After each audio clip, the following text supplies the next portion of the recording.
Rule number 1, the constant rule. If f of x equals c, where c is a constant, then f prime of x is equals to 0. The derivative of a constant equals to 0. Example number 1, f of x is equals to 9. Then the answer is f prime of x is equals to 0 because the constant is always equals to 0. Same rule applies to example number 2 because the constant is always equals to 0. The power rule. So if f of x is equal to x raised to n, the f prime of x is equal to nx raised to n minus 1. So yung n natin sa exponent, ilalagay natin sa unahan, and then yung exponent natin babawasan natin ng isa. Example number 1. F of x is equal to x raised to 7, then f prime of x is equal to 7 x raised to 7 minus 1.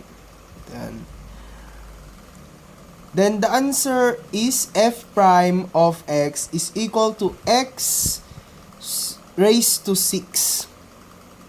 Lang. Thank you. Love you all. Rule number 3, the constant multiple rule. If f of x is equals to k times h of x, where k is a constant, the f prime of x is equals to k times h prime of x. So, kunin natin yung derivatives ng h, saka natin multiply sa constant or sa k. Example number 1, we have f of x is equals to 3x cubed. Rule number 4, the derivative of a sum or a difference. So if f of x is equals to g of x plus minus h of x, then ang derivatives natin ay yung f prime of x is equals to g prime of x plus minus h prime of x. Example number 1, 4x cubed plus 2x squared plus 10 equals, gagawin natin yung third rule na constant multiple rule. So, ang magiging ano natin dyan, 4 times 3x equals to 4 times 3x, tas yung ano natin, yung power, yung exponent ba?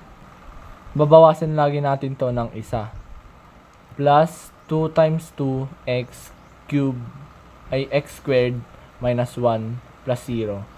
Kasi naging 0 yung 10 kasi constant is always equals to 0. So ang magiging final answer natin ay f prime of x is equals to 12x squared plus 4x. Yun lang po. Yahoo! Ihiwalay natin yung 5 at kunin natin yung derivatives ng x raised to 3. So, magiging 3 times 3 raised to 3 minus 1. So, 3 times 3 is equals to 9 and 3 minus 1 is equals to 2. So, ang final answer natin ay f prime of x is equals to 9x squared. Tapos na. Yahoo! Rule number 5, the product rule. Derivative of f of x times g of x is equals to f of x to g prime of x plus g of x and f prime of x. So, kumbaga, kukunin natin yung dalawang yung derivatives ng f of x saka g of x. Example number 1. Y is equals to 2x cubed plus 3. So, ito yung f of x natin. Tapos, yung g of x naman, 4x squared minus 2x. So, kukunin natin yung sagot ng f of x. 2x cube plus 3. Ang sagot niya ay 6x. Ito naman ay 4x squared minus 2x. So, ang sagot nito ay 8x minus 2. So, ito na yung sinasabi ko kanina na ito. Yan.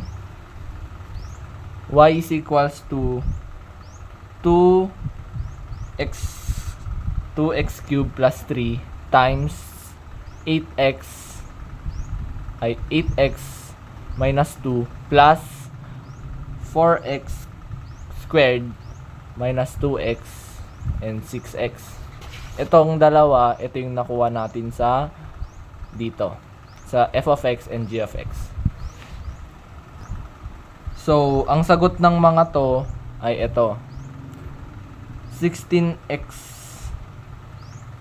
to the raised to 4 minus 4x cubed plus 24x minus 6 plus 24x cubed minus 12x squared. So, ang sagot nitong lahat ay itong 16x raised to 4 ay i-bring down natin. Tapos, itong negative 4x cubed plus 24x cubed, ito na yung sagot niya, 20x cubed. Tapos, itong 12x ay negative 12x squared, ay i-bring down natin kasi wala siyang kapareho na 2. Ganyan, itong 2 na to. Tapos, itong 24x minus 6 ay i-bring down din natin. Ito na po yung final answer. 16x raised to 4 plus 20x cubed minus 12x squared plus 24x minus 6. Ito na po yung final answer. Yahoo! Oh. Rule number 6. The quotient rule. Example. H of x is equals to x squared plus 6 all over 2x plus 3. So, ito yung mga kukunin nating mga given. Itong 2x nakuha natin dito. Tapos ito. Yan. F prime of x is equals to 2x. Tapos yung g prime of x is equals to 2. Tapos yung f of x is equals to x squared plus 6. So, nakuha natin dito yon, dito sa numerator niya. Tapos yung gx is equals to 2x plus 3 ay nakuha natin dito sa 2x plus 3 sa denominator. So, ito yung mga solution natin. Yan. Tapos, 2x plus 3 times 2x minus x squared plus 6 times 2. So, itong denominator natin, nakuha natin dito sa g of x, nalagyan natin ng squared. So, ang sagot nitong 2x plus 3 times 2 ay 4x squared plus 6x.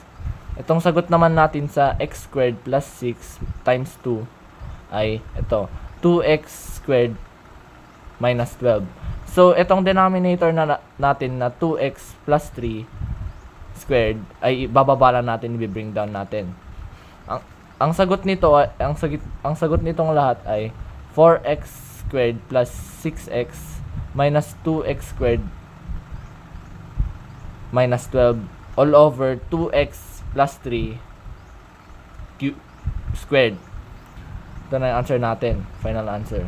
2x plus squared plus 6x minus 12 all over 2x plus 3 squared. Yun lang po. Yahoo!